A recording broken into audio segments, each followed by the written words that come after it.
Over 2,000 years ago, in ancient Greece, a physician started noticing something that didn't make sense. People who ate similar foods, lived in the same regions, and followed similar customs were ending up with completely different bodies. Some remained lean, active, and resilient, while others slowly became heavier, weaker, and more prone to disease. And at the time, there were no calories, no diet plans or gyms, no modern explanations to fall back on. So Hippocrates started writing detailed notes about his patients, and what stands out is that he wasn't just describing illnesses. He was tracking daily habits, how often they walked, how many times they ate per day, how quickly they gained weight, how easily they lost it. And one thing he documented repeatedly was that people who moved every day, even without intense effort, were far less likely to gain excessive body fat. He also warned that eating too frequently, especially without movement, led to gradual weight gain and fatigue, and this was written more than 2,000 years before anyone talked about metabolism,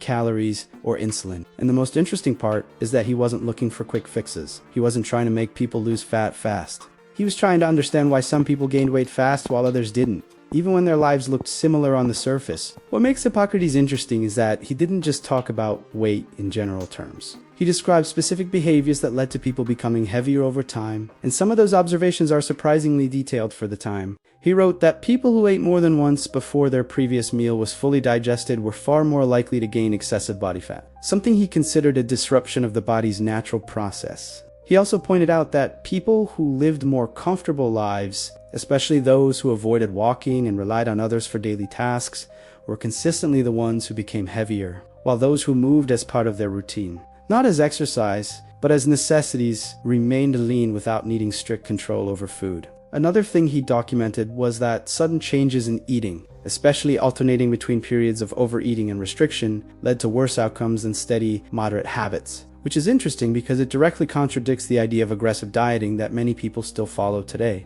And maybe the most unexpected part is that he didn't treat fat gain as something that happens quickly. He described it as a slow accumulation that people failed to notice until it was already advanced. Meaning the cause wasn't a single mistake, but a pattern that had been repeating quietly for a long time. And the uncomfortable part is that this didn't stay in ancient Greece. The same patterns Hippocrates described are still happening today, just in a different form, because now people don't need to rely on physical effort for almost anything. Food is always available. Meals are no longer separated by real hunger, and movement is something people try to add artificially instead of something built into their lives. So what happens is not very different from what he was observing. People eat multiple times throughout the day without giving the body time to process anything fully. They spend long hours sitting with very little movement, and then try to compensate that with short bursts of intense effort that don't match the rest of their routine. And that creates a pattern that the body adapts to, not in a good way, but in a way that favors storing energy instead of using it. Which is why so many people feel like they are doing everything right for a few days, or even weeks, but still don't see consistent fat loss. From the body's perspective,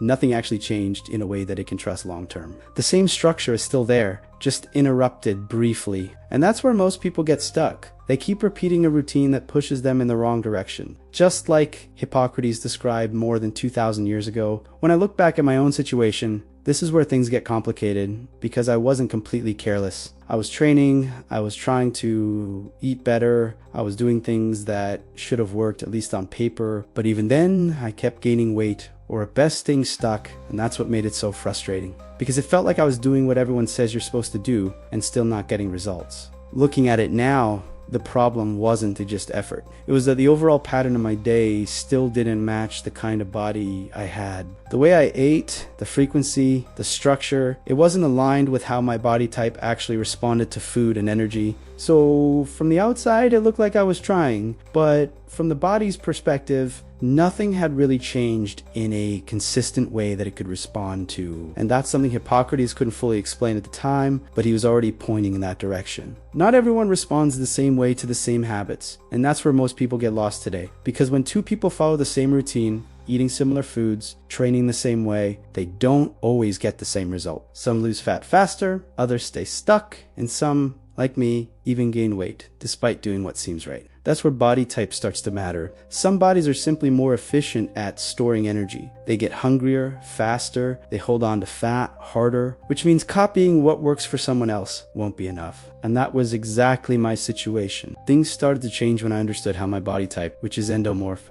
actually behaves. That structure became so clear that I ended up organizing it into a simple guide called 7 Steps that got me out of obesity, built from everything that actually worked after years of trying the wrong approach. And if you're not even sure what your body type is, inside my guide, I show a simple way to figure it out in seconds. Because once you know that, you stop copying strategies that were never designed for you in the first place, and start building something that actually works. In the end, what Hippocrates was observing still holds true. The body doesn't change from what you do once in a while. It changes from what you repeat long enough to become your normal. So the result is just a consequence of what your day actually looks like.